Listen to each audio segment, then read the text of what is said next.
नमस्कार दोस्तों, मैं विष्णु कुमार आप सभी का अपने YouTube चैनल के इस वीडियो पर हार्दिक स्वागत करता हूं। दोस्तों, यदि आप भी बिहार बोर्ड क्लास 10th का मंथली एग्जाम 2024 में 23 अक्टूबर को देने वाले हैं तो यह वीडियो आप लोगों के लिए बहुत ही इम्पोर्टेंट होने वाला है।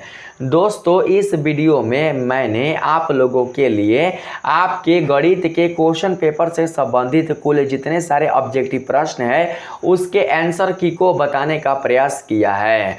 दोस्तों, यह वीडियो खासकर क्लास 10th के बच्चों के लिए है। जो क्वेश्चन पेपर का सब्जेक्ट कोड रहेगा वो रहेगा 110। आप लोग जरूर से मिला लीजिएगा, ठीक है दोस्तों। यहाँ पर जो आपका पहला सवाल है वो दोस्तों निकल कर आ चुका है, आप लोग ध्यान से समझिएगा। पहले नंबर सवाल में कहा गया है निम्नांकित में कौन परिमेय संख्या है। ठीक है दोस्तों, निम्नांकित में जो ऑप्शन नंबर सी है ना, यही परिमेय संख्या है, क्योंकि √4 का पूर्ण वर्गमूल होता है 2 और 2 दोस्तों एक प्रकार का परिमेय संख्या है, इसलिए हम लोग कहेंगे कि √4 भी एक प्रकार का परिमेय संख्या है। पहला का सही आंसर ऑप्शन नंबर सी होगा। ठीक है, 2 नंबर सवाल है दोस्तों, द्विघात समीकरण x² - 3x - 10 = 0 के हल हैं। आप लोगों को दोस्तों हल बताना है। ठीक है, तो दोस्तों आप लोग इसका सॉल्यूशन करके हल निकाल सकते हैं। मैं आप लोगों को बता देता हूं इसका सही आंसर। 2 का सही आंसर होगा 2 और 5, ऑप्शन नंबर डी इसका राइट आंसर होगा। ठीक है, यहाँ पर 3 नंबर सवाल है, द्विघात समीकरण 2x² - x + 1/8 = 0 के मूल है। आप लोगों को इस समीकरण के मूल बताना है। दोस्तों 3 का सही आंसर होगा 1/4, 1/4, ऑप्शन नंबर डी इसका राइट आंसर होगा। 4 नंबर सवाल है दोस्तों, यहाँ पर sin a का मान cot a के पदों में है।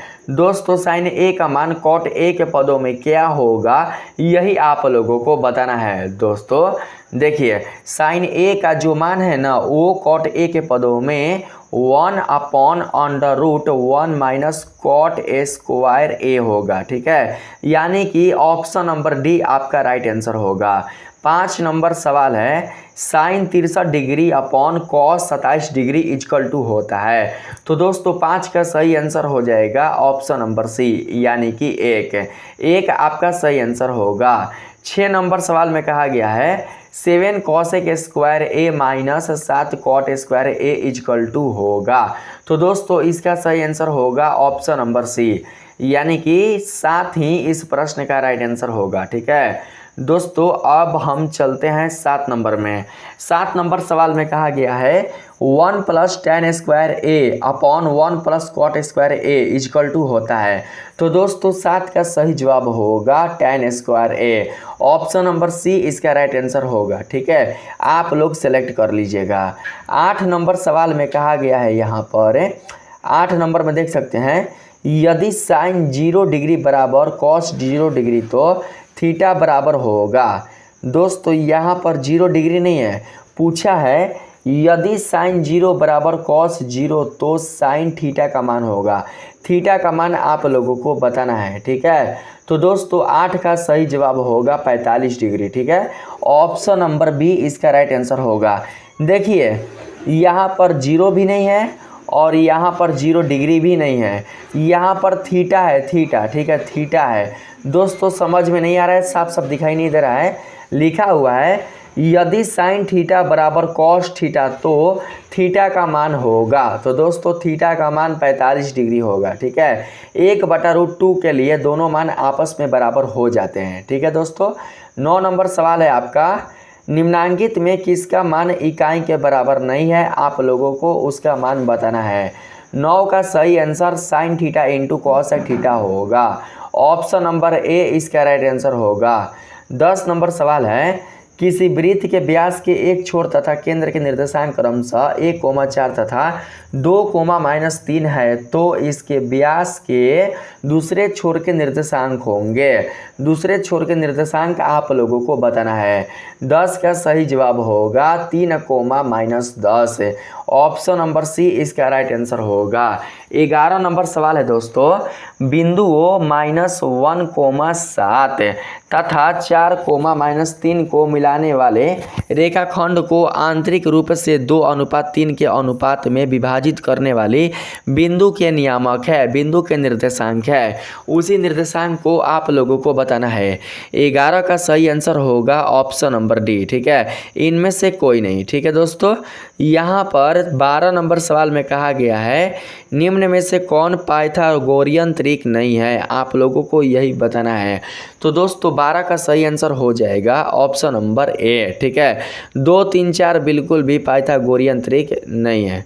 ठीक है दोस्तों, देखिए 4 का स्क्वायर करेंगे कितना होगा 16, 2 का स्क्वायर करेंगे कितना होगा यहाँ पर 4, 3 का स्क्वायर करेंगे कितना होगा तो 9, 9 4 13, यहाँ कितना है 16, 16 बराबर 16 आना चाहिए, ना कि 16 बराबर 13। ठीक है, तो दोस्तों कहेंगे कि यहाँ पर यह क्या है, यह दोस्तों गलत है, ऑप्शन नंबर ए गलत है। 13 नंबर सवाल है, किसी समकोण त्रिभुज के लंब आधार तथा कोण क्रमशः पी बी और एच हो तो एच स्क्वायर इजकल टू क्या होगा। एच स्क्वायर का मान आप लोगों को बताना है। 13 का सही जवाब होगा option number C, P square plus B square, P square plus B square आपका सही आंसर होगा। 14 नंबर सवाल में कहा गया है समकोण त्रिभुज का क्षेत्रफल होता है, समकोण त्रिभुज का क्षेत्रफल होता है 1/2 गुना आधार आगुने श्रीशलम। ठीक है, यही दोस्तों होता है समकोण त्रिभुज का क्षेत्रफल। तो यहाँ पर सही आंसर ऑप्शन नंबर बी हो जाएगा, आप लोग सेलेक्ट कर लीजिएगा। 15 नंबर सवाल में कहा गया है यदि किसी समकोण त्रिभुज का कोण तथा आधार क्रमशः 29 सेंटीमीटर तथा 20 सेंटीमीटर हो तो लंब की लंबाई होगी। आप लोगों को लंब की लंबाई बताना है। 15 का सही आंसर होगा option number D, 21 centimetre. 21 centimetre इस प्रश्न का राइट आंसर होगा, ऑप्शन नंबर डी। 16 नंबर सवाल में कहा गया है दोस्तों समकोण समद्विबाहु त्रिभुज के आधार की लंबाई 5√2 सेंटीमीटर हो तो उसका क्षेत्रफल है, आप लोगों को क्षेत्रफल बताना है। 16 का सही आंसर हो जाएगा ऑप्शन नंबर सी, 25 वर्ग सेंटीमीटर। 25 वर्ग सेंटीमीटर इसका सही आंसर होगा। 17 नंबर सवाल में है दो समरूप त्रिभुज ABC तथा DEF के क्षेत्रफल क्रमशः 121 वर्ग सेंटीमीटर तथा 49 वर्ग सेंटीमीटर है। यदि CA बराबर 11 सेंटीमीटर है तो FD की लंबाई बताइए, FD की लंबाई कितनी होगी यही आप लोगों को बताना है। 17 का सही आंसर होगा option number D. Option number D को आप लोग सेलेक्ट कर लीजिएगा, कितना 7 सेंटीमीटर। 7 सेंटीमीटर आपका सही आंसर होगा। 18 नंबर सवाल में दोस्तों कहा गया है यदि दो समरूप त्रिभुज की भुजाएं क्रमशः 2:3 के अनुपात में हो तो उनके क्षेत्रफलों का अनुपात होगा। दोस्तों उनके क्षेत्रफलों का अनुपात कितना होगा तो उनके क्षेत्रफलों का अनुपात 4:9 होगा। ऑप्शन नंबर डी को सेलेक्ट कर लेंगे। ठीक है, यहाँ पर 19 नंबर सवाल में दोस्तों कहा गया है ABC तथा BDE दो समरूप त्रिभुज इस प्रकार हैं कि BC का मध्य बिंदु D है तो इन त्रिभुजों के क्षेत्रफलों का अनुपात है। आप लोगों को बताना है कि क्षेत्रफलों का अनुपात क्या होगा इन दोनों त्रिभुजों का। 19 का सही आंसर होगा ऑप्शन नंबर ए, 1:4 होगा। ठीक है, आप लोग ये सारा चीज़ पढ़ चुके हैं। 20 नंबर सवाल में कहा गया है किसी बाह्य बिंदु से एक वृत्त पर कितनी स्पर्श रेखाएं खींची जा सकती है। किसी बाह्य बिंदु से एक वृत्त पर 2 स्पर्श रेखाएं खींची जा सकती है, इसलिए दोस्तों ऑप्शन नंबर बी इस प्रश्न का राइट आंसर होगा। 21 नंबर सवाल है दोस्तों दो गोले के पृष्ठ क्षेत्रफलों का अनुपात 16:9 है तो उनके आयतनों का अनुपात क्या होगा। उनके आयतनों का अनुपात आप लोगों को बताना है।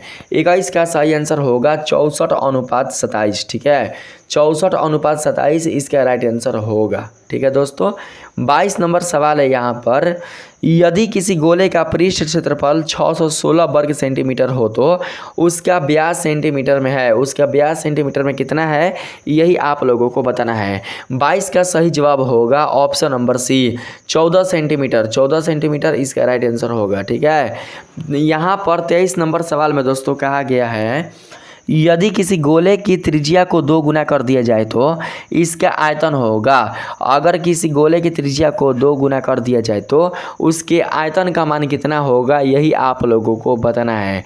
23 का सही आंसर दोस्तों हो जाएगा ऑप्शन नंबर सी। ठीक है, ऑप्शन नंबर सी में क्या है तो दोस्तों 8 गुना हो जाएगा। ठीक है, आप लोग ऑप्शन नंबर सी को सेलेक्ट कर लीजिएगा। देखिए, गोले का पृष्ठीय क्षेत्रफल तो नहीं, गोले का आयतन कितना होता है, गोले का आयतन होता है 4 इंटू 4/3 पाई आर क्यू, यही ना होता है गोले का आयतन 4/3 पाई आर क्यू। तो दोस्तों बोला है यदि किसी गोले की त्रिज्या 2 गुना कर दिया जाए तो इसका आयतन होगा। तो दोस्तों इसका आयतन हो जाएगा 8 गुना। ठीक है, 8 गुना होगा। यहाँ पर बात करते हैं त्रिज्या आर है ना, आर त्रिज्या 2 गुना कर देंगे तो 2 गुना करेंगे तो 2 दूनी के 4 4 दूनी के 8, 2 का घन हो जाएगा। तो 2 का घन 8 है ना होगा, 8 आंसर होगा। सही है। यहाँ पर है 24 नंबर में अर्धगोले का संपूर्ण पृष्ठीय क्षेत्रफल होता है। अर्धगोले का संपूर्ण पृष्ठीय क्षेत्रफल 3 पाई आर स्क्वायर होता है। ठीक है, ऑप्शन नंबर बी इसका राइट आंसर होगा। 25 नंबर सवाल में कहा गया है 1 घन मीटर का मान होता है। 1 घन मीटर का मान कितना होता है तो दोस्तों 1 घन मीटर का मान 1000 लीटर होता है। ठीक है, यहाँ पर 26 नंबर सवाल में कहा गया है, यहाँ पर 26 नंबर है दोस्तों, समान त्रिज्या और ऊंचाई वाले बेलन और शंकु जो एक ही आधार पर स्थित है आयतन का अनुपात है। आप लोगों को आयतन का अनुपात बताना है। 26 का सही आंसर ऑप्शन नंबर डी यानी कि 3:1 होगा। ठीक है, 27 नंबर सवाल है 4 सेंटीमीटर त्रिज्या वाले गोले को पिघलाकर 2 सेंटीमीटर त्रिज्या वाले गोलियां बनाई जाती है। आगे दोस्तों बिल्कुल भी क्वेश्चन समझ में नहीं आ रहा है, इसलिए मैं इसका आंसर आप लोगों को बता देता हूँ। 27 का सही आंसर हो जाएगा 8, ऑप्शन नंबर बी इसका राइट आंसर होगा। 28 नंबर सवाल में दोस्तों कहा गया है यहाँ पर वर्ग अंतराल 50 से 60 की संचयी बराबरता है। संचयी बराबरता निकाल कर आप लोगों को दिखा देना है, बस यही आप लोगों को करना है।